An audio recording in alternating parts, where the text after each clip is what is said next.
Now that we got the get all posts and get featured posts functions, let's use them. For example, on the starting page, so that there we can get rid of that dummy posts array, and instead we load posts from our own data source. And when it comes to fetching data for a page, we also learned how that works. We want to use get static props or get server-side props. In reality, of course, we don't need either of the two. We could also use effect inside of our component and send a HTTP request to some API. But that means that the pre-rendered page won't contain any content, which isn't great for search engines. And in this specific website here, we would also have a problem. We have no API. Our posts are fetched from the file system, and we can therefore do that in any code that runs on the server side and has access to that file system, but we can't do it from inside our components. Those don't have access to the file system, and there we also can't send a request to any API that grants that access because we have no such API here. We could build an API route, but why would we do that? Then we would be able to fetch data without having it pre-rendered, and we would still have the search engine disadvantage. Therefore, it definitely makes most sense here to add the separate get static props function here. In here, we want to get all the featured posts, and that's super simple because in that lib folder in which we just worked, in that file there, we export a get featured posts function, which does just that. So here in get static props, we can get our featured posts by calling get featured posts. And you just need to make sure that you add an import, importing get featured posts from that lib folder and the posts util file. If you do that, you got the featured posts here, and then you learned earlier in the course that in get static props, we should return an object with a props key where we then can pass any props of our choice to the component. Now here, I guess it makes sense to set a posts prop which holds those loaded featured posts. And that's already all we have to do in get static props here. Nothing else is required for this use case. Now we could also be using get server-side props to always fetch all the featured posts when a request reaches this page, but that doesn't make sense here, I would say. It will just slow down this page a lot because we have to go through all the files and go through all the posts for every request without gaining much. Our posts will probably not change every second. After all, we have to change a markdown file to update them. So they are fairly stable. Most posts will probably never change. So get static props makes sense. Now we could add the revalidate key here to make it clear that get static props should not just be executed once during the build process, as you learned, but also at least once every 100 seconds or every 60 seconds or whatever you want for a new incoming request. This would ensure that if our data changed after deployment, we still regenerate our post and we therefore reflect that latest data without rebuilding and redeploying. We could do that, but again, our posts will probably not change that much. So if you want to set revalidate to have that built-in rebuilding step, you want to definitely set it to a long duration, maybe 10 minutes or even longer, like half an hour. And here I will not set it at all, which means get static props will only be executed once outside of development. During development, it will be executed for every request. But outside of development, it will only be executed when we build the application for production and never thereafter. And I would say this is absolutely fine here for this scenario. Okay, so now with that, we have get static props. We set the posts prop, which holds the featured posts. And that means that in homepage, we should accept props and then pass props.posts as a value to the posts prop on featured posts. If we now save all of that, and we go back to the starting page, there we should see one featured post now. And now here, the data is actually coming from our markdown file. So if I change something there, like the date from 15th to 16th, then since we're in development and get static props runs for every request, then we'll see that if I reload, this switched to 16th as well. So this data is coming from the markdown file. And now we can do something similar in the all posts page. Of course, feel free to try this on your own first. Here's your chance to pause the video and try it on your own first. After a short pause, we'll implement it together. Were you successful? Let's implement it together on that all posts page. There, it's very similar to the starting page. So here in posts in Next.js, we don't want to use the dummy posts anymore. We want to get rid of that. Instead, we want to fetch posts from our actual data source. And again, for this, I'll use getStaticProps. So I'll export a function, getStaticProps, to fetch my posts here. Again, getServer-side-props makes no sense for me because we don't want to fetch all the posts for every request. That would not be that great for performance. Instead, doing it once during the build process should be enough. If we ever update our files thereafter and we want to reflect those changes, we just have to rebuild and redeploy. But we're probably not doing that multiple times every day. And if we ever add a new post, since it's part of the overall project folder, we will need to redeploy anyways. So that also won't be a problem. Hence here, again, I will just call getAllPosts and make sure to add that import to the getAllPosts function here. And this then gives us all the posts, and we then just return an object with the props key, which holds the props object, where we can set posts to all posts. Again, we could add revalidate, but for the reasons explained before, I'll not do it here, because if we add a new post, we'll have to redeploy anyways, since it's part of the overall project folder. And if we change an existing post, we can also redeploy. We're probably not doing that all the time. Hence now here in the all posts page, we get our props now, and we now use props.posts, since I used posts here, as a value for posts on all posts. And yes, that is a lot of posts, I know. But now with that, if we save this and reload the all posts page, we only got one post left here, and that is that one single post for which we added a markdown file. Let's now work on the single post page, and let's fetch the actual post data from the markdown file here as well, and let's make sure that everything is output correctly. So let's now fetch our actual post data for this single post here. Now the cool thing is that in the lib folder in the posts util file, we already got this getPostData function, and we can basically utilize this. The only problem we'll have is that it expects a file name. It expects a file name, and when we load a single post here, we'll only have the slug, which is the file name without the file extension. So we either convert this slug to a file name by adding an extension here when reaching out to getPostData, or we make getPostData more flexible. We could, for example, name this post identifier to make it a bit more generic. Then we create the post slug right away as a first step by taking our post identifier and replacing the extension. And if it doesn't have that extension, that's no problem. So if we received just a slug, replace will just do nothing, which is also fine. And then here, when we need the file path, we don't just pass in the post identifier, but instead we create a string with a template literal, and we use post slug, which is guaranteed to not have an extension, and add .md here. So we always create a file path or a file name with extension here. And if we restructure our code like this, it should already work.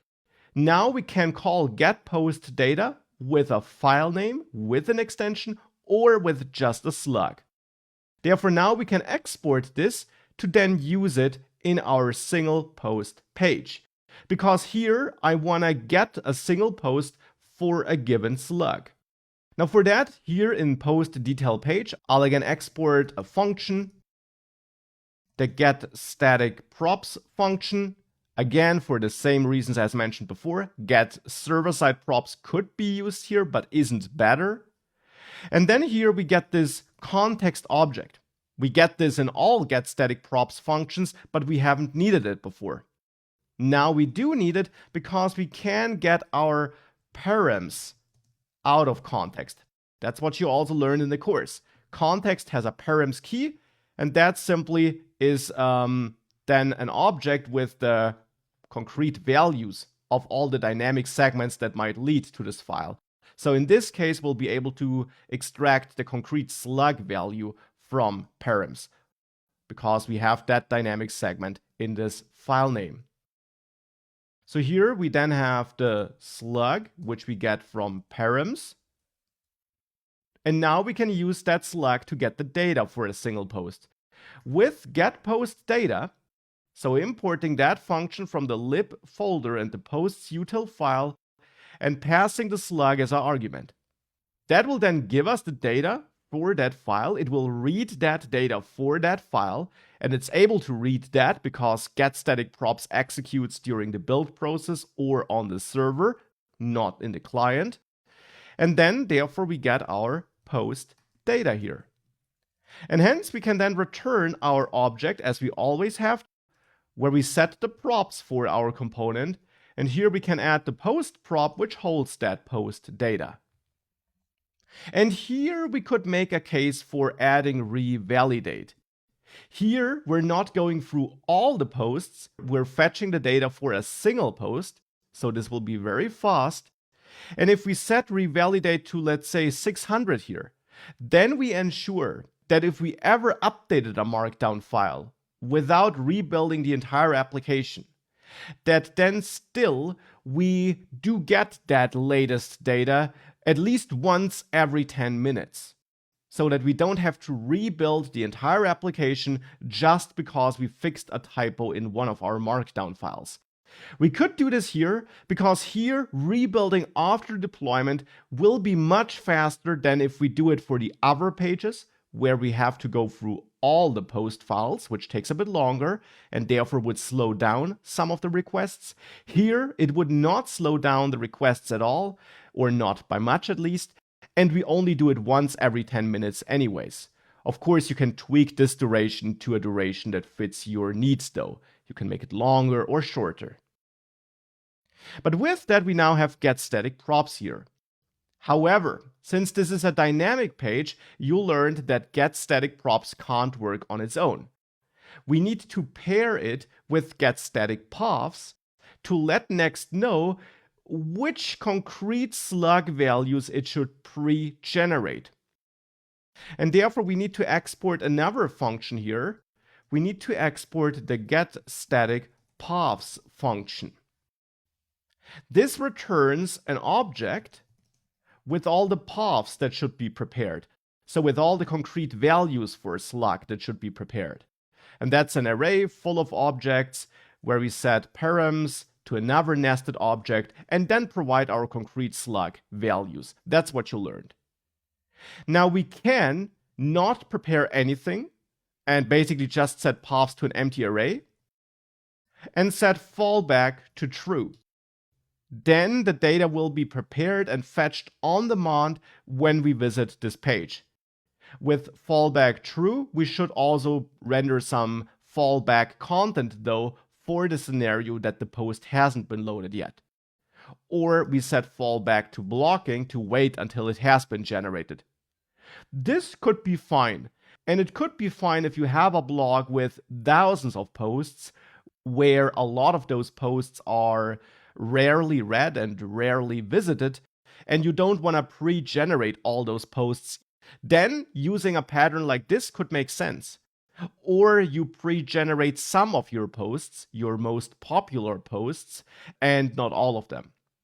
In this blog here, where we will only have a couple of posts, only a couple of dozens or hundreds of posts, pre-rendering all posts isn't too difficult and isn't too much work, and hence I'll set fallback to false and explicitly define all paths in advance.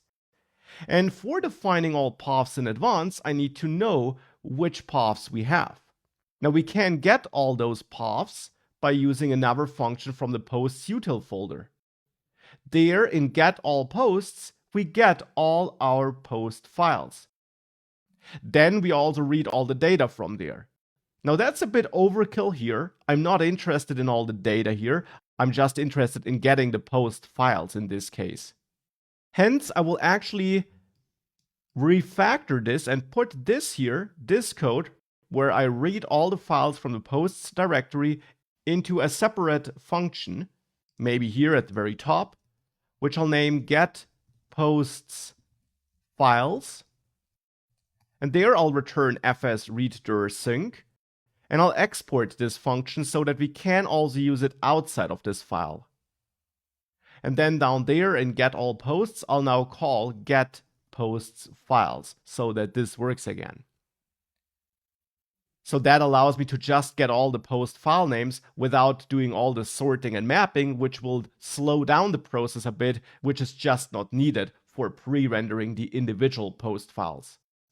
So this gives me all the post file names with the file extensions included, though. We should keep that in mind. And therefore, in Slug.js, I now can call getPostsFiles.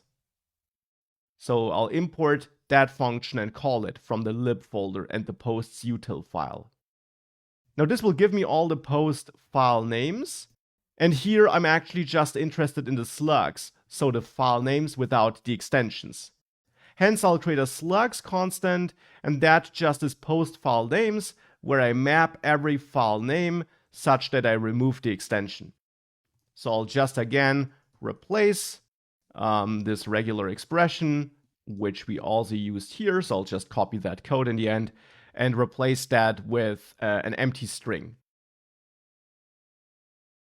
So that now maps all my file names into just slug strings. And now we can generate paths here by going through all the slugs and mapping every slug into an object, hence the parentheses around it, so that this is not treated as the function body, but as an immediately returned object, where we have the params key, which holds another nested object, where we set slug equal to slug here. And we could also do this in one step. I'm doing it in 2 steps here to make it a bit more readable. So this will now generate an array of path objects, and we are generating all our paths in advance. So we are pre-generating this single post page for all our posts in advance. Now this should work. In getStaticProps, we return our post prop.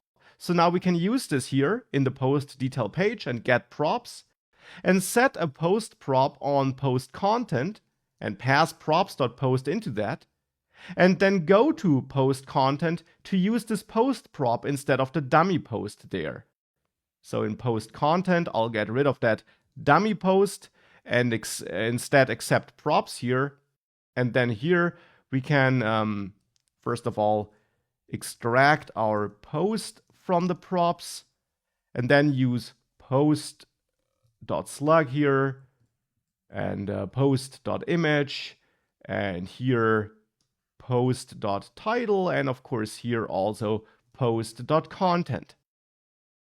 If we do all of this, if we save everything and reload this page, it should work. We should see the image, the title, and the actual content as we wrote it in the markdown file.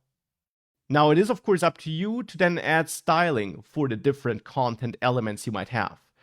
You can do this with the post content module CSS file. Here, by using the content class and then selecting different elements in your content, you can style them and change link colors, change the display of tables, whatever you might have. But with that, we are fetching our actual post data. And therefore now we can click on a post here, see it, click on it here, see it, and it just works. Now that this works, let me come back to this content and let's see how we could make this content a bit more complex. To be precise, let's see how we could add images or code snippets to this content.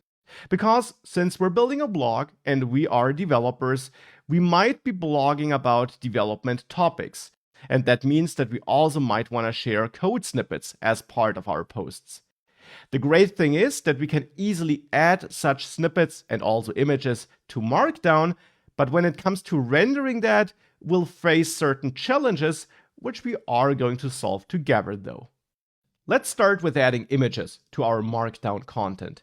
Attached, you find an updated Getting Started with Next.js Markdown file, and you can replace your existing one with it. It has the same metadata, but different content. Just some dummy content with a list, another title, and also with an image. This is how you include an image in Markdown. The problem is if you save that and you reload this page, the image is not showing up because the path is incorrect. Now we could fix the path here and change it to images/post and then our slug, so getting started with Next.js. Make sure you have no typos. And then also add that image, which you also find attached. You also need to do that. Attached, you find a Next.js file-based routing PNG dummy image, which you can also add to your post folder in the images folder. So to this specific posts folder there. Now this path should be correct. Whoops, that should be posts though. But if you check for all typos, it should be correct. And if you reload now, you should see the image here. But we have a couple of problems. Clearly, it's too big. It's not styled. Now we could style it. That wouldn't be a problem. We could style it by simply adjusting the styles in the post content module file. We could target image elements here and, for example, give them a max width of 200 pixels or something like this. And now it would be smaller. So that is a problem which we can solve. I'll get rid of this though, but that's something we could solve. The bigger problem is that we're not taking advantage of Next.js image optimizations here. If we inspect this, we see that it's a regular image element which is being rendered here. And that is okay, but we give up on all the optimization potential. For example, this is a huge image file, it's huge, and even if I change the size in CSS, we still load this original file. And that's definitely not what we want. Lazy loading would also be nice to have, because the image is not even visible when we start reading this post, and therefore it would be great if it is only loaded once we scroll there. And that's all something Next Image does for us, but not right now, because by default, React Markdown translates an image in the Markdown file, so translates code like this, into a regular image tag. And that makes a lot of sense, because how would it know that you want to have your own image transformation, that you want to use a different component? It doesn't know that, but you can tell it.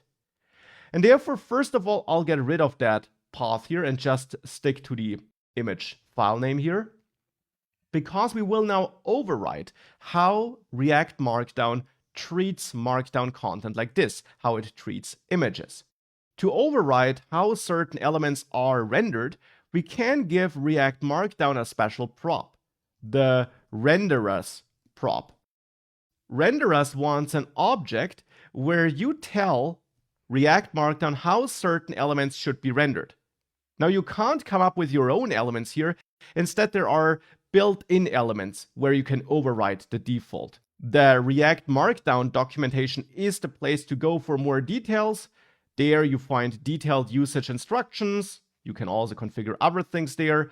And there you also get like a list of the different elements it's able to render and the identifier in renderUs.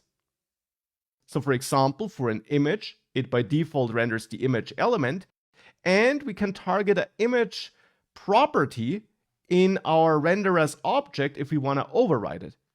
So renderers, our, let's say, custom renderers, is an object. That's what we should pass to renderers if we want to override some renderers. And in this object, we can now target identifiers like image here, like this, and set them as a property, or to be precise, as a method. And React Markdown will call this method if it finds an image in the Markdown content. And we can do this for other kinds of elements as well, as you see here. So here I'm interested in an image. If we find an image, then I don't want to use the default image element, but instead this method will be called. In this method, we get data about the image which was found. And here we then should return our own JSX element. So we could return the built-in image, but then we just do what React Markdown does anyways. And we set the source and so on. That's not what I'll do here. Instead, I'll return the Next.js image element, the Next.js image component, which we therefore, of course, also need to import. We import image from next image, like this. So that's what we return here then. And then we set the source to something, the alt text to something, and also width and height, like this. Now let's start with alt. The image which we get here is actually an object with the image data React Markdown got from the Markdown text. And the alt text, for example, in Markdown is the text between those square brackets. So that is already made available by React Markdown, and hence we can set alt to image.alt. The name, the URL of the image, so the thing between the parentheses, this here, is also made available by React Markdown. It's also available on this image object, and it's the image URL. But that's just a file name in our case. We need a full path here, and for that I'll create a template literal where I point at images/posts/post slug, so the slug for this loaded post, slash, and then this URL, this file name, which was stored in the Markdown file. So in this case, image.url.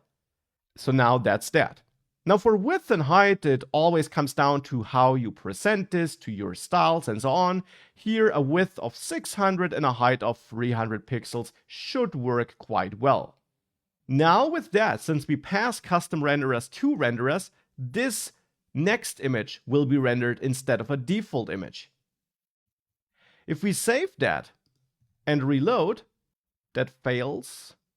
Actually, because it's not image URL, but image source here, src. My bad. So image src is the property on this image object, which holds a pointer at the image we're using. And if we change this to image src, we now see our image rendered here with the dimensions we gave it. But if we open the dev tools, we'll be greeted with a lot of warnings here. The warning in the end tells us that we're rendering a div inside of a paragraph, because the next image element is actually not just an image. Instead, it is wrapped in a couple of divs which control its positioning and styling and so on. And that's all rendered automatically by Next. And that's then nested inside of a paragraph, because the Markdown is translated to HTML such that all content which is not a title or a list or something like this is treated as a paragraph, including images. We can ignore this. It works, but if we want to get rid of that error, of that warning, which it is, we can also do that by not overriding the image, but by instead getting a bit more tricky. Instead of only overriding images here in our custom renderer, we can actually have a look at all paragraphs which are being rendered. So this now includes everything which would be rendered as a paragraph, including plain text, like this one or this one, but also images, which, as we just saw, are also rendered as paragraphs. Then here we still get that paragraph identified by React Markdown, and we can return our own JSX element. And here the trick is that I only want to override the default if we actually find that an image would be rendered inside of the paragraph. And I will leave all other kinds of paragraphs alone. For this, we can extract the actual node, which would be rendered by React Markdown from paragraph, and then check if the node, if the first child of that node, if the type of that is image. So if we are trying to render an image element as a direct child of that paragraph. If we do render an image inside of the paragraph, I will overwrite what React Markdown wants to render. And instead of rendering a paragraph with an image inside of it, I then instead want to render just an image, just my next image. So for this, I'll then get my image by accessing node children and then the first child. And then I'll return a div actually with some extra styling where I add a class of image. That's simply a class I defined here in the CSS file. And in there, I'll then render this next image. So here I'll just repeat the code from up there, grab that code, add it here, like this, and we're good. Now we can get rid of this custom renderer, and I'll comment it out so that we still see it, but will not use it anymore because we will now change images by looking into paragraphs and looking for images there, and then replacing the entire paragraph with a div with the image. Now, otherwise, if we don't make it into this if check, I will return a regular paragraph with paragraph children inside of it. So I'll basically render what React Markdown would have rendered otherwise. So I'll just use that unchanged content it identified, wrapped in a regular paragraph. If we do this and reload, the image is broken simply because here it's now actually not image source but image URL. That can be confusing, but it is different here when we're not handling just an image, but a paragraph that may contain an image. Then the image which we get from inside the paragraph has the file name stored in a URL property instead of source. But with that, it works. And that's now the image presented on the screen. Now rendered again with Next.js, as we can tell by the complex structure here and the fact that different images are fetched for different screen resolutions. And in the console, if we reload, we have no warnings. And that's how we can override how certain elements are rendered. And the image was just one example, because another popular use case could be code snippets. That's what we're going to explore in the next step. Let's now dive into a different scenario, that we have a code snippet in Markdown and we want to present this in a nice way. For this, I prepared a second post for you. Attached, you find a zip file, mastering JavaScript, which contains an image, which you should add in a mastering JavaScript folder inside of images, posts, and then the mastering JavaScript markdown file, which you should add in the posts folder. That is a file which has the same kind of metadata as the other file, just the order is different, and then also some content. And here we have a code snippet. This is how we can add a code snippet in Markdown. Now, if I save that, if I go to all posts, we see that post here. So our logic for loading all posts works. And if we click on that post, we also load it here. But the code snippet is presented, but we could present it in a nicer way. It's okay, but we can do better. And for this, I want to override how the code snippet will be rendered. Now we can do that overriding just as we did it for the image. In post-content.js, in the custom renderers object, we cannot just override how a paragraph is rendered, but in there, we can also add another method called code, because that's another officially supported identifier for such code blocks. Here we then get our code object from React Markdown. And now I want to return my own JSX element. And there is a great component which we can use for rendering code snippets. It's another third-party package which I'll install, and it is the React-syntax-highlighter package, written like this. So make sure you install that package. And that is a package which makes highlighting code in a pleasant way very, very simple. So let's restart the dev server, and let's start by importing that library. For this, we need to import from React syntax highlighter. And from there, we can import various syntax highlighters which are built in. As always, if you Google for React syntax highlighter, you'll find the official docs, the official GitHub repository to be precise. And there you then find detailed instructions and guidance. Now we will use the Prism syntax highlighter, which is built in. And we'll use it basically as it's shown here, with one minor adjustment. We import Prism from React syntax highlighter, and I'll rename it to syntax highlighter, though that's of course optional. This will give us a container which is able to digest code and then format it in a nice way. Now for styling, we have to add an extra import, which will then style this code in a beautiful way.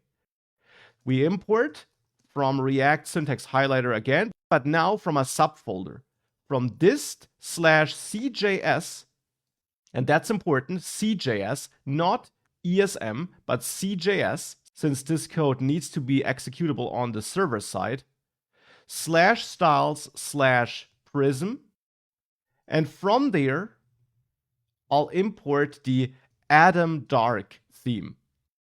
Now there are other themes. You can just use autocompletion to browse through them and try out different themes, but I like the Atom Dark theme.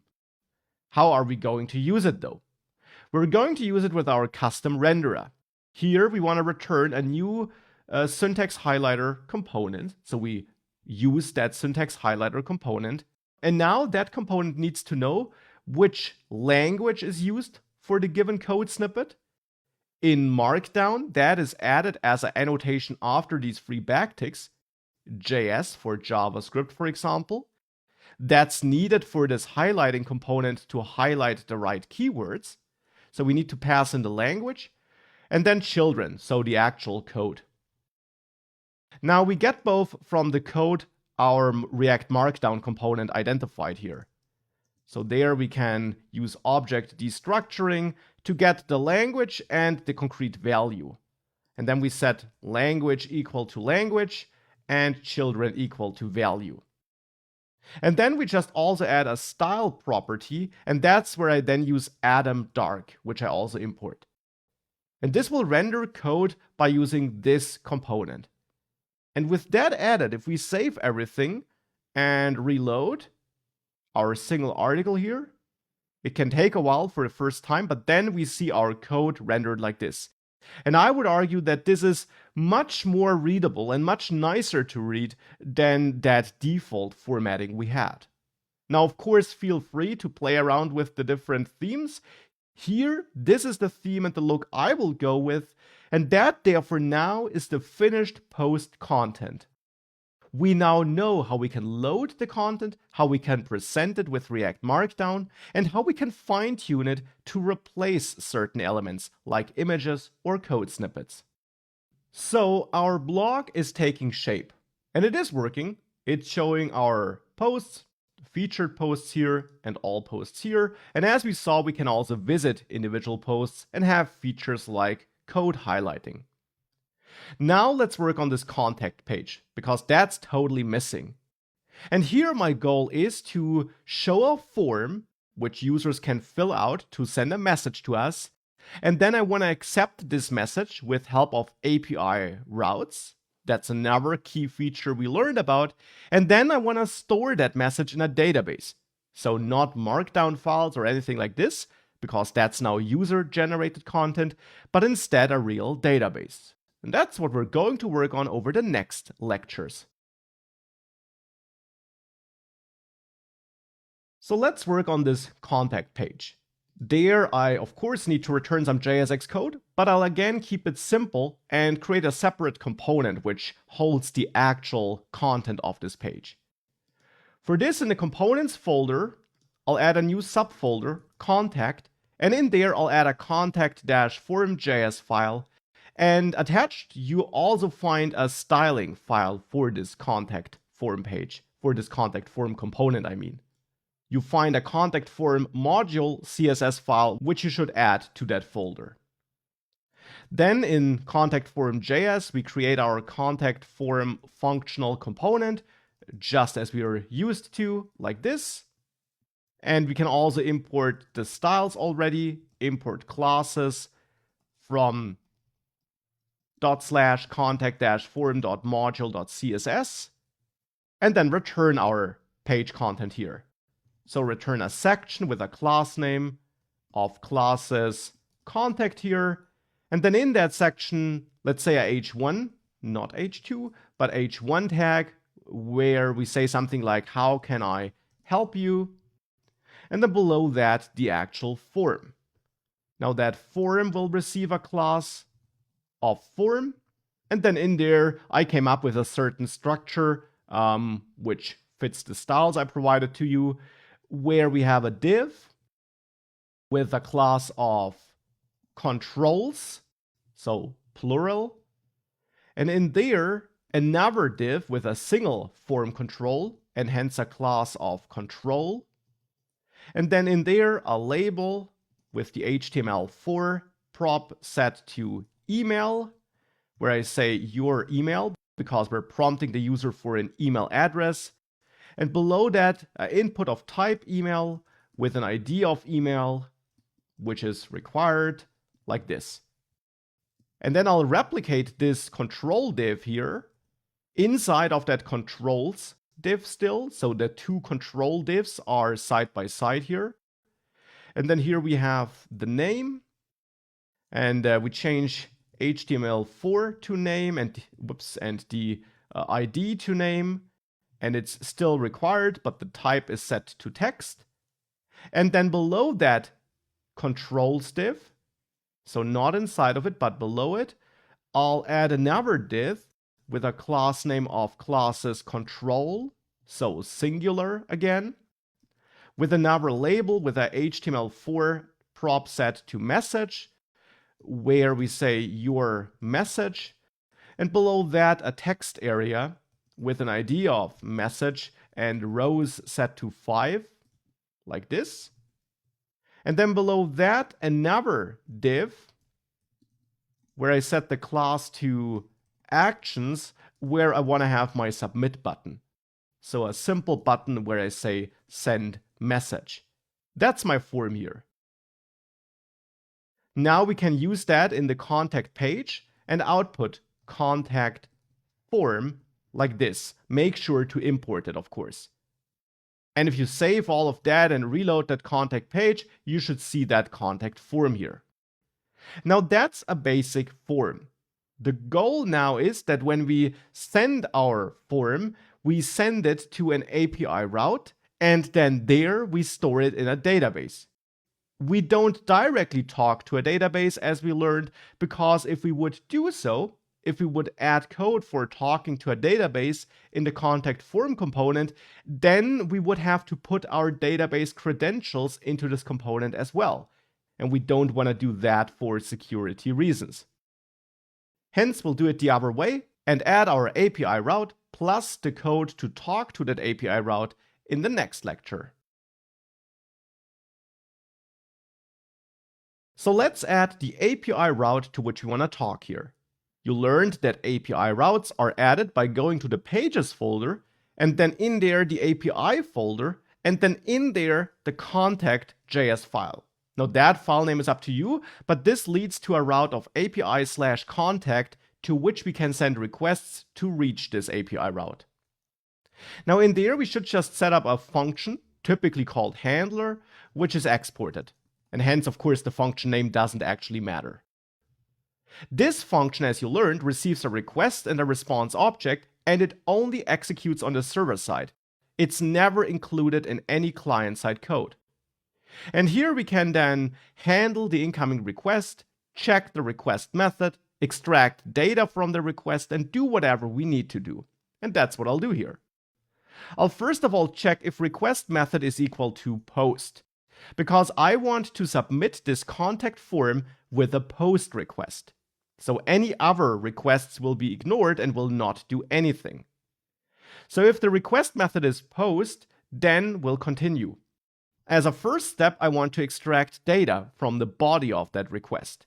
Now, thankfully, as we learned, Next.js will automatically parse that body for us, so we have this request body property which holds the request body. And we can now just get data out of that, for example, with object destructuring. And we could expect that we have an email, a name, and a message field in that body. We have to make sure that we add those fields to the request body when we send the request from the front end later. But here I'll assume that I have an email, a name, and a message property in my request body. Now we can validate that because you learned that you should not trust client-side validation, because that can always be disabled or tricked. So here I then check if we don't have an email, or email does not include an @ sign by adding an exclamation mark here, or we don't have a name, or if we trim the name, it's equal to an empty string, or we don't have a message, or if we trim message, it's an empty string. If either of these conditions is met, then we don't continue. Then I'll return to stop function execution, and I'll send back a response with that response object, as you learned. There we can call status to set a status code and set this to 422, for example. And then also call JSON on that to add some data in JSON format, which is the de facto standard format for exchanging data with APIs, to add some data to the response. And here we pass our object where we could add a message property and say invalid input. Something like this. Okay, now if we make it past this if check, we have valid data. And then we want to store it in a database. Now that will be step number 2. For the moment, I'll just add a new message object here and just add my email, name, and message here, and then just console log it. But later we will also store it in a database, just as we did it before in the course already. But for the moment, that's it. And of course, I'll send back a response where I set the status code to 201, which means that it was a success and we added a resource. We stored the message, even though technically we didn't yet. And then maybe also a message here, successfully stored message, and also maybe send back the message if we want to. It's of course up to you which kind of data you want to send back. And with that, we're done with that API route. Now, before we connect the database, let's make sure we do add the front-end code for sending requests to it. So let's now talk to that API route from our front-end. Here we got the contact form, and it's probably here where we want to talk to our backend. First of all, we need to add a function which is triggered when the form is submitted. So I'll add a new nested function in this component, the send message handler function, which will get the default event object and which should call event prevent default to prevent the browser default where we would basically reload the page because the browser automatically sends a request, which we don't want here. So I'll prevent that default and then connect my send message handler to onSubmit, like this. Now in here, we want to send a HTTP request. We want to send a HTTP request to our API route. And we can do this with the good old fetch function, which is built into the browser. We could also use a third-party package like Axios. Now here, we need to pass in the URL to which we want to send a request. We can omit the domain because we're using an API route, which will be hosted by the same server as our pages are hosted on. So we can just add an absolute path to /API/contact, /API/contact, because we named the file contact in that special API folder. Now we also need to pass that second argument to fetch to configure the request, because we don't want to use the default which would be a GET request with no data, but instead we want a POST request with the submitted data. So I'll set this here to POST and then also add a body. Now for the body, we need to extract the entered data first of all. And we can use refs for that, as we did it before in the course, or to mix things up here, we use state and two-way binding. And I'll do the latter simply just to see this alternative. So I'll not set the body for now, and instead in the contact form component, I'll now use the useState hook, which is imported from React, to manage state for the different inputs. Initially an empty string for every input, but then here we have the entered email state and set entered email, and I replicate this twice to also have my entered name state and the set entered name state updating function and the entered message state and set entered message. Alternatively, we could also use one state, which is an object and has an email name and message field. That is up to you, and that is just standard React. So now we got that. Now we need to bind this. So here on this first input, I'll now set value equal to entered email to pass the currently stored value in this state back into the input, but then also add the onChange prop to listen to changes. And here I'll add a quick inline function where we get the default event object automatically and then call send entered email and set this equal to event.target.value. That will give us access to the currently entered value. And we can now repeat that on all the inputs. So here on this input for the name, it's the entered name which we want to bind, and on change we want to set the entered name therefore. And for the text area we can do the same. Value is set to entered message, entered message, and we set the entered message. So for text area you also set the value prop.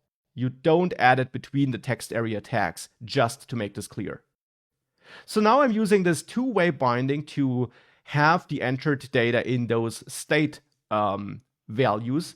And therefore now, when we add a body here to our outgoing request, we want to JSON stringify an object with that entered data. Now we can also add client-side validation here and simply check the entered values before they are submitted and possibly show an error message to the user. But we already have some basic validation because we added the required attribute here. So that will make sure that it can't be empty anyways. We should add this to the text area as well. And we already do also validate on the server, as we should, and hence I won't add another layer of validation here. But you could, because of course with client-side JavaScript-based validation, you have full control over which error messages you might want to show and so on. But I will omit it here. It's optional. And hence here I'll just construct the object which will be sent to the server, and that is an object converted to JSON, which has an email field which contains the entered email, which has a name field which contains the entered name, and which has a message field which contains the entered message. And you have to make sure that the field names you choose here, email name and message, of course map the field names you expect in your API route function. Here I'm trying to extract email name and message, so these should be the identifiers I set here, email name and message. With that we're setting this. Last but not least, I'll also add a header and set the content type header to application JSON to make the backend aware of the fact that this request will carry JSON data and hence it can be parsed correctly by the backend. This now sends the request. We're not doing anything else, not working with the response or handling errors, but the request should be sent now. And therefore, let's now save everything and let's give it a try. Let's reload this contact page and fill out this form with some dummy data. Does this work? And click Send Message. Now we don't get any feedback here, but if we go back to the terminal where we run our dev server, so where all the server-side code executes, we should see this output, this log, which comes from our API route here, where we log the message. So the data does arrive successfully on the server. And now that that's the case, we only got two main steps left, two main tasks which we have to tackle. We probably want to show some feedback to the user on the front end, like a notification when the request is on its way and when it succeeded or when it failed. And of course, we want to store the data in the actual database. Now let's start with the database in the next lecture and then add better client-side feedback thereafter. So let's add a real database now, and for this I'll again use MongoDB because it's easy to use, very popular, scalable, works great with JavaScript, and we can get started for free. So for this, let's visit mongodb.com, and there again create an account if you don't have one yet. We did already create one in the last course sections though, so you can probably just log in with that. Make sure you have a look at those previous sections where we did already work with MongoDB if you skipped those before you continue with this lecture. So here I did log in again, and that brings me to my clusters. We're using MongoDB Atlas again, since that's this cloud offering with which we can get started with for free. And here we already got a cluster set up.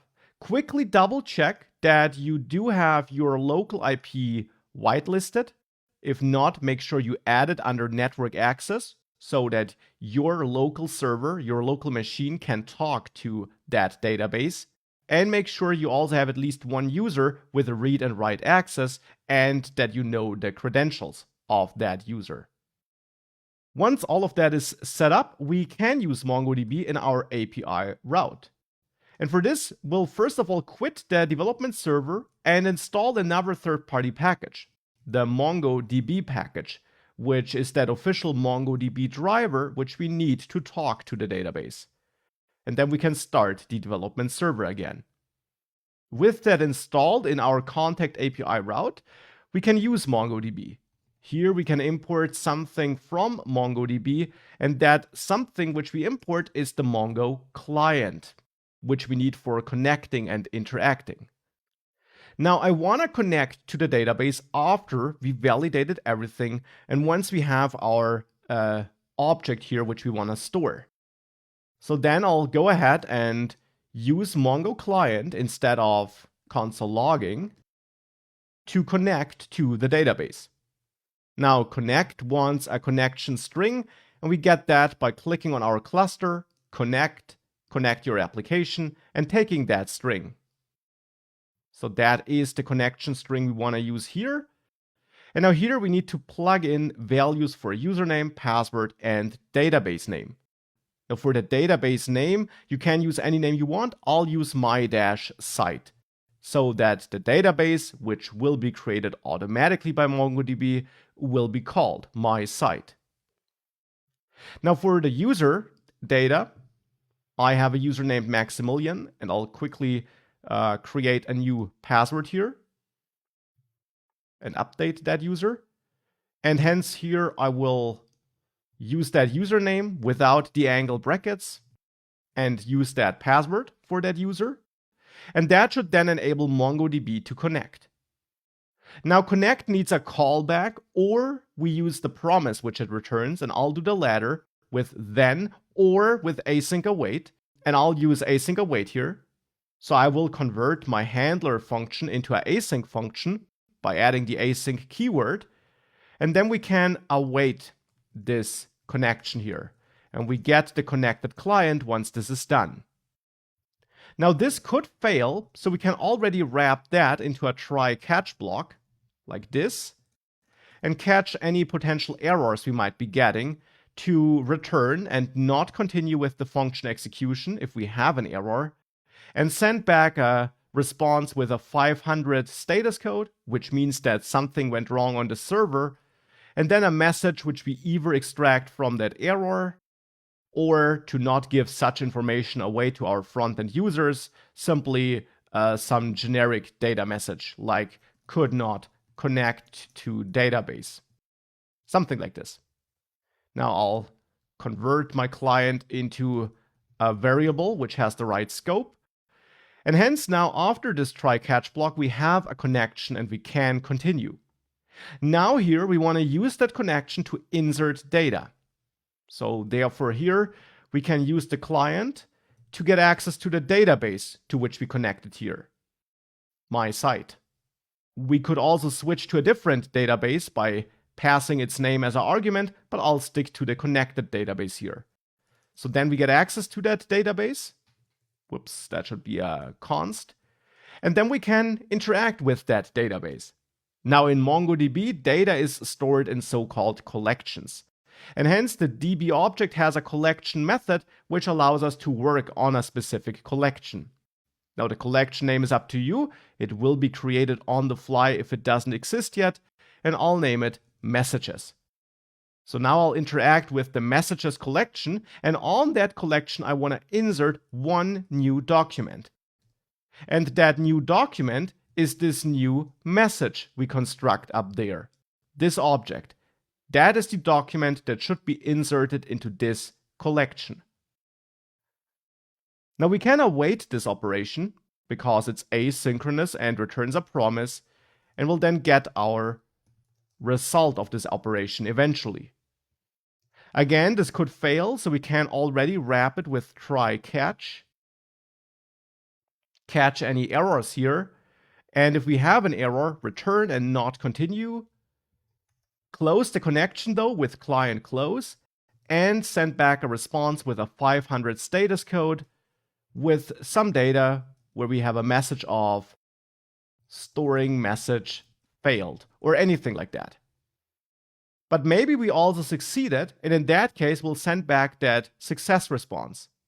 We can also tweak our new message here and add a ID field or underscore ID, whatever you want, and set this equal to result.insertedID to have that automatically generated ID inserted into that message object after the message was inserted in the database. And then we send back that success response in the end.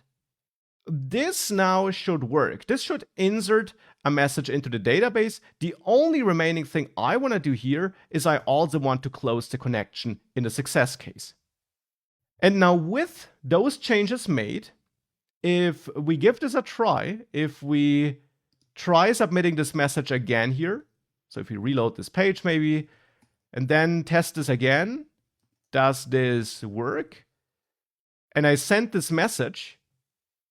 I got no error here, that's good. Just some warnings which we can ignore. And if we have a look at our database, at the cluster, and we click on collections there, we can look into the collections we have here. And there we'll now see the My Site database with a messages collection, which indeed does contain that one message I just submitted. So storing that data in a database works, and now we are using MongoDB for that. Now what we're not doing here is we're not having any logic for fetching data. That is some functionality which we implemented earlier in the course already. We don't really need it here because the messages which are submitted should not be shown to the visitors of our page. Hence, we don't need to fetch and load them here. Instead, just having them in the database is nice, and we either then build some kind of administration interface for ourselves, the owner, to fetch the data there, or we just dive into the database to read messages users sent us here, and to then delete them once we read them. That could also be a viable option if we as the owner are the only one who needs to read them. And therefore we're done here in our application, in our project. Sending messages is enough, and that works. Now let's work on the front end again. Let's make sure that we give the user some feedback about what's going on, and of course let's make sure that we handle success and error cases. So let's work on the front end again, and let's give the user some feedback about what's going on. For this, I'll use a similar approach as I did earlier in the course. I'll show some notifications. For this attached, you find a UI zip file, which you can extract and then just move into your components folder. It's a folder, a UI folder then, with one component in it, the notification component, with some styles. And if you followed along with the previous course sections, this will look fairly familiar. That's a notification, which we can show at the bottom of the screen to give the user some indication for whether data is on its way, it succeeded, or if the request failed. And I want to utilize this again now. Now, before in this course, we implemented this with context, with the context API. I used context there because we triggered this notification from different places in our application. Here, in this blog project, we actually don't have that scenario. Here, we actually only need the notification for the contact form. We could still use context, though, to make this more versatile and allow using it in different parts. But we could also just use notification, this component, in the contact form component only, and not set up context and all the other parts to manage it. And I will do that. I will just use it locally here, but of course, as an extra exercise, definitely also feel free to use context again, just as we did it earlier in the course. Now, as I said, I'll use it locally though, and therefore in the contact form component, I'll import notification from, going up one level, UI notification. And the goal is to show it whilst the request is on its way, and also once it's done, once we have a success or an error. That means that we need a new piece of state here. We need to find out what our current state is. So I'll add use state, and don't set any initial value, but I'll name it request status and set request status. And request status can be pending, success, or error. That's my definition. So pending, success, or error. That are the three possible values we can save in there, or null, undefined initially, if we have no ongoing or finished request. Okay, so now we want to set the request status as we send our request here. Now, I used fetch with then and catch in the previous course sections, and we could do this here as well. But to mix things up, and because it's a bit more convenient to work with fetch when using async await, I will use async await here. And I'll turn the send message handler function into an async function, which allows me to use the await keyword here. Then we get the response here, and we can use the response thereafter. Now, from the response, we want to get the data by awaiting response JSON. And now, that's the part where async await is more convenient. We can check if response OK is not true, so if not response OK, which means we have an error. In this case, I will throw a new error where I set my message equal to data message if our response data has a message, or to something went wrong as a fallback. Else, thereafter, we know that everything worked. Now, to not have all this HTTP logic in here, and to be able to conveniently try catch the entire HTTP block in one go, I will grab that code here, where we fetch and parse the data and handle the not OK case, and cut that and move it into a separate function. A function which we can add in that same contact form JS file, or a function which we could add in a different file.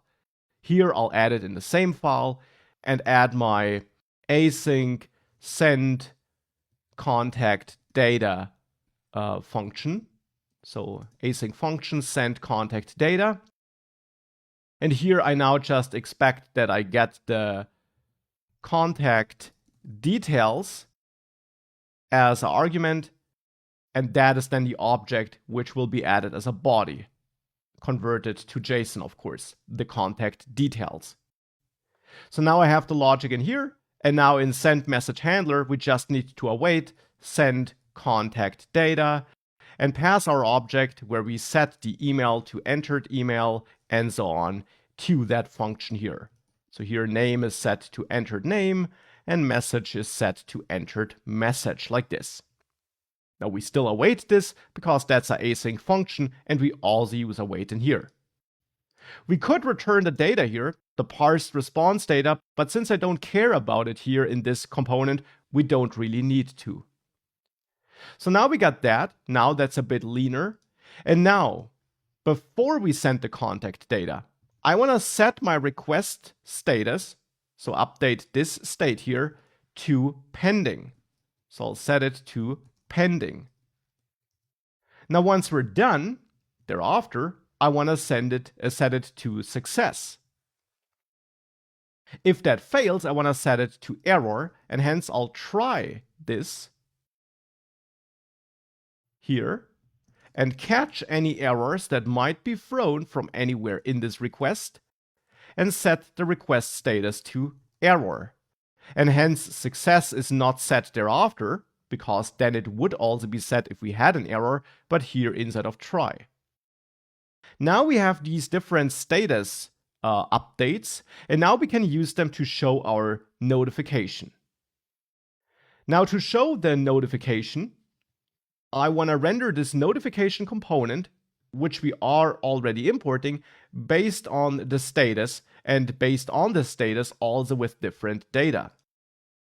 For this, in this contact form component function, I want to derive the data for my notification.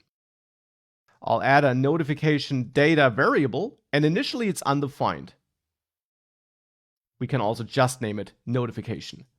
But then I'll check if request status is equal to pending, and if that's the case, I'll set notification equal to an object where the status is set to pending, the title is set to sending message, and the message of this notification could be set to your message is on its way. Now, if request status is equal to success, I want to set notification to a different object. Then notification should be set to an object where the status, of course, is success, where the title is success, like this, and where the message is message sent successfully. And last but not least, the last data package I want to infer is for request status equal to error. In that case, I want to set my notification equal to a status where I set error, a title of error, and now to get the error message here, we actually need to get it out of this error object and set a separate state for that. So I'll add a new state here, use state, request error state, and a set request error updating function. Initially it's undefined, but if we have a request error here, I'll set my request error to the error message I get here. So then here, when we derive the data for the notification, we can set message equal to request error, like this. Okay, so now we got the data for the notification, and we could break this component into multiple smaller components if we wanted to, since it's getting a bit bigger, but I'll leave it as one component for the moment. Now we have that different data, we have the different pieces of data. Now we want to render the notification if we do have a notification to show.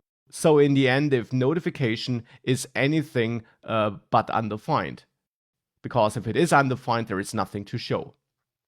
So then here, in this section, for example, we can add a conditional content and check for notification.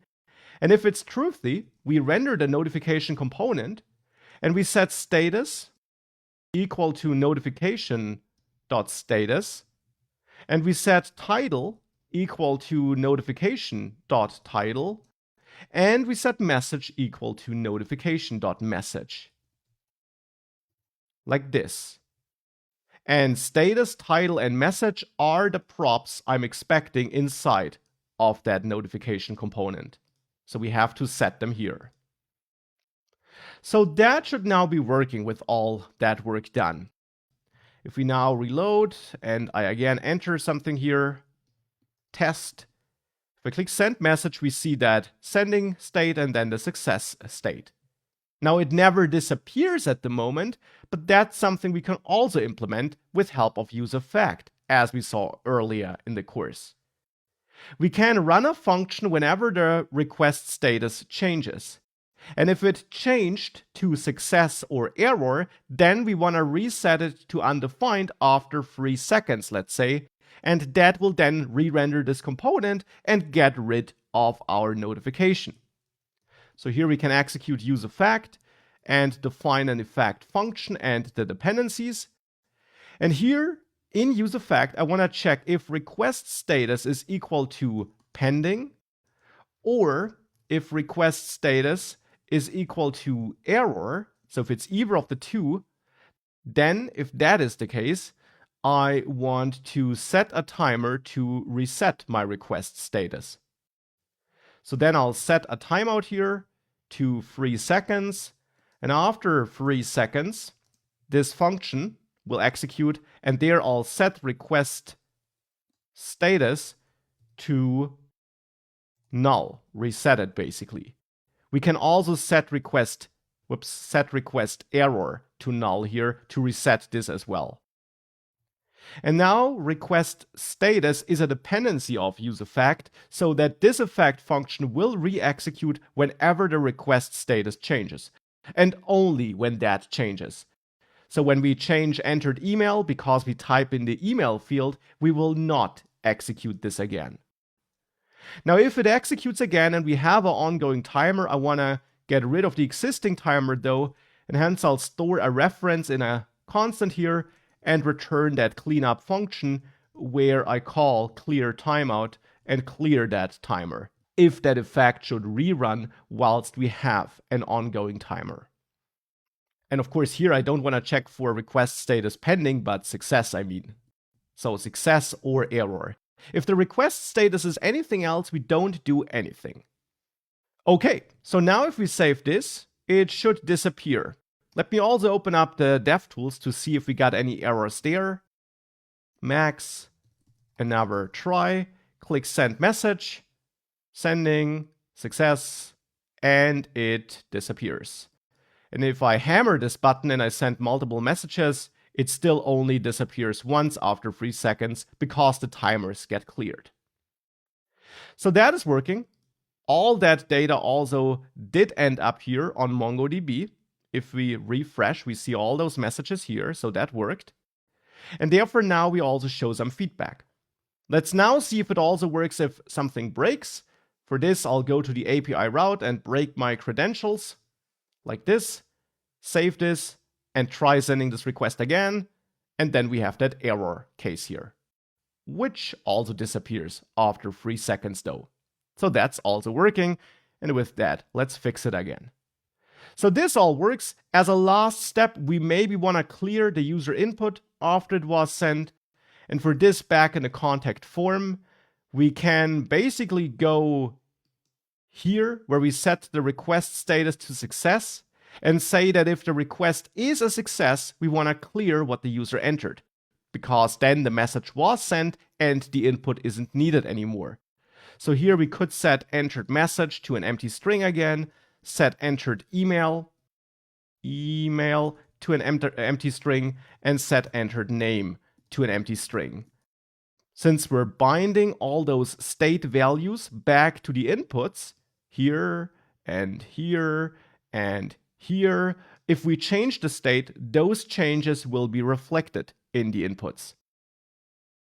So if we do that, then if I reload again and again enter something here, last try, then if I click send message, you'll see that the input disappears as soon as we have a success. And therefore now this is the final state of this contact form and of the overall blog, at least when it comes to what we see on the screen. So this blog is finished. We have the starting page with the featured posts, which we can visit. We have that all posts page.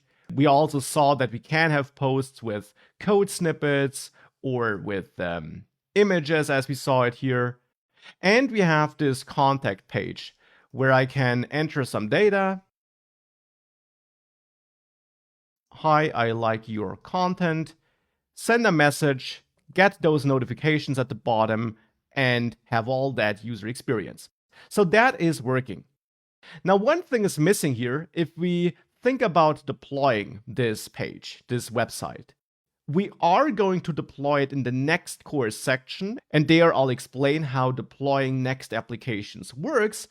But before we even go there, there's already something which we learned, which we should not forget here. And that is metadata, which we can add to our pages. You might remember this extra head component, which we can use to set metadata. We definitely want to do that here. For example, on our home page, we want to give this page a title and a description. And we want to do that for all our pages. And hence, that is what we're going to do in this lecture. And I will actually start with the _app.js file, because there is some metadata which should be added to all pages. Things like setting the viewport. Hence here in _app.js, I will use the special head component, which we import head from next head, and I'll add it here to then set the title if we want to, but I don't want to do that here in this generic file. But I do want to add the viewport meta element. So this meta element with a name of viewport and then a content value of typically width equals device dash width, comma, initial scale equals 1. That could be metadata which we want to set in general. Another general piece of metadata could be the fav icon, which we want to add here. That's up to you. You can, of course, style and configure this however you want, but these are just some of the ideas that could come up. Now, for page-specific metadata, we can go to the starting page, to the home page, and also add a head section there. So import head from next head here, and add that in this fragment. Add the head section and set a title here, like welcome to my blog, or just Max blog, something like this. And then here a meta element with a name of description, which will matter to search engine crawlers, where we then define the description of this specific page. Something like, I post about programming and web development. And of course, you might want to add a more meaningful yet concise description here. Now for contact.js, we also want that. Here I'll add a fragment to wrap contact form with it. And then again, I want to import head. So import head from next head like this. And here in the fragment, then add the head block and set the title to something like contact me, and also add a meta description element here. This page might not be as important for search engines, but we should still add a description. Like, send me your messages. And we can move on to the all posts page now. Here, let's also import head from next head, and then wrap all posts here with a fragment so that we can have multiple adjacent JSX elements, and add the head element here as well to set a title like all my posts or all posts in general, and then also this description tag. So the description here could be a list of all programming related tutorials and posts. Something like this. And last but not least, let's work on the single post page. Here we also, of course, want to add metadata. this might be the most important page for search engines actually, since it contains all the content we have on the page in the end. It's the individual blog posts and their content that makes up our page. So this is a super important page. And therefore here we of course also want to render a head section to add some head metadata to the page, like this, and set the title and the description. And here the special thing, of course, is that that should actually be dynamic. It's not hard-coded. Instead, we want to get that from our props, so from the post we fetched here. And hence the title is actually props.post.title, for example. And for the content of the description, we could use the excerpt. We could use props.post.excerpt. Like that. And if we do all of that, then if we save this and go to an individual blog post again, if we reload and view the page source, then here we see all the content because it's pre-rendered, but we also see things like the title and the meta description with our excerpt here at the top. And this is super important for search engines. Now, of course, you can add more metadata. You can add images, which Facebook will use if you share your post, and you can look up the different kinds of metadata you can add. Whatever it is, whatever should go in your page head section, you can add it with this special head tag. And here we added the most important pieces to our pages. Now, another thing we could add to this page, to this site, is the _document.js file in the pages folder. We did also learn about that earlier in the course. It allows us to define the general structure of our page and, for example, set an attribute on the HTML element itself or add extra entry points, extra elements, which we could use with React Portal. And I want to use a portal in the next lecture, so I will add this document here. In here, we should add a class-based component, which we could call myDocument, which should extend a component provided by Next.js. There, we import from next/document, and we import the document component. And whilst we're here, we can also already import a couple of other components. These are imports we should add between curly braces, though. And that would be the HTML and the head component, which is different from the head component we just used. This head component here should only be used for setting up this document here. And then also import main and next script. And then my document should extend document. And here we then add a render method, since it's a class-based component. There we then return the HTML component used as a component since we imported it, add the head, add the body, and in there then main, and then next to that next script, so that everything can be rendered correctly. You should make sure you don't break that structure. And then we export this component as a default. And now we can, for example, go to the HTML element and add the lang attribute to set this to en. And that's something which we can't do otherwise, but which we can now do thanks to this _document.js file. And hence, if we do that, and we then quit the dev server and restart it, which is required if you added your own _document.js file, at least for me at the moment it is required. If you then reload that single post page and you view the page source, then you see this lang attribute on the HTML element. So that now also works. And therefore adding this extra metadata with the head component and adding this _document.js file is something you typically also want to do to make sure that you do prepare your page not just visually for your visitors, so what they can see, but that you also set the correct metadata. Now, to come to an end in this course section, there is one last thing I want to do. I want to utilize this _document.js file to actually render this notification, which we have here, through a portal. The notification we're showing for the contact form is showing up correctly. It's rendered correctly at the bottom of the screen because of the styling it has. But of course, it is actually just dumped into this complex HTML structure somewhere nested in our HTML element tree.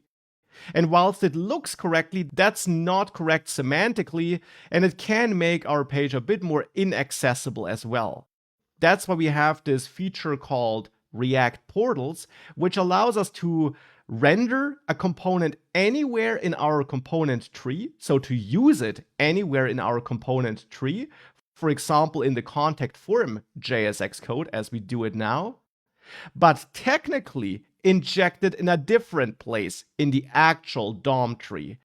And that's then better for semantics and accessibility. Hence, using a portal here would make sense. But for using a portal, we need to use this _document.js file. Because that allows us to add an extra hook, which this portal will need somewhere in our HTML document. For example, here in body, at the bottom, maybe, we could add a div with an ID of notifications. This is totally up to you. And we can then use this div to portal our notification component into this place when it's being rendered. To do that, we can go to the notification component and convert it to a portal. That is pretty straightforward. All we have to do here is import React DOM from React DOM. And with that imported here, we return React DOM create portal. Then we have our JSX code like we do here. So that does not change. And then the second argument is a selector where we select our DOM element where it should be portaled to. And we use the native browser APIs for selecting that place. For example, with document, get element by ID, and then notifications. So this ID I assigned in document.js here. That's what I now use for my portal here. And with that, it will be portaled there. Now, if we reload this page and I enter some data here, max, this is a message. If I open the developer tools and go to the elements tab, watch this div here at the bottom, this div with an ID of notifications. If I click send message, it updates and it actually contains the notification markup. So that component or the HTML code of that component is rendered down there even though we use it in the DOM tree of the contact form. So that's a pretty nice React feature, not Next.js exclusive, but easy to use with Next.js when setting your own document.js file. And that's therefore the last thing I wanted to add to this project. Now we are done with this blog project. We added a lot of features. Posts, a starting page, featured posts, all posts, single posts where we then also show code snippets or render images, the contact form with the notification at the bottom, and the entire backend for this. Our posts, which are stored as markdown files and which are being parsed with our own code, and where we get the data from out of these post files, therefore. And also the API route for the contact form, where we store submitted messages in a database. In this course module, we basically practiced all the things we learned throughout this course. And therefore, hopefully with this module, you now have a thorough understanding of how Next.js works, what its core features are, when to use which feature, and how to wire all those things up. Because of course, with that, you can build more than just blogs. You can build an online shop. You can build a social network. You can build whatever you want. And Next.js is a great framework for that, with a lot of built-in features that make your life as a React developer easier. Even easier than it might already be with React.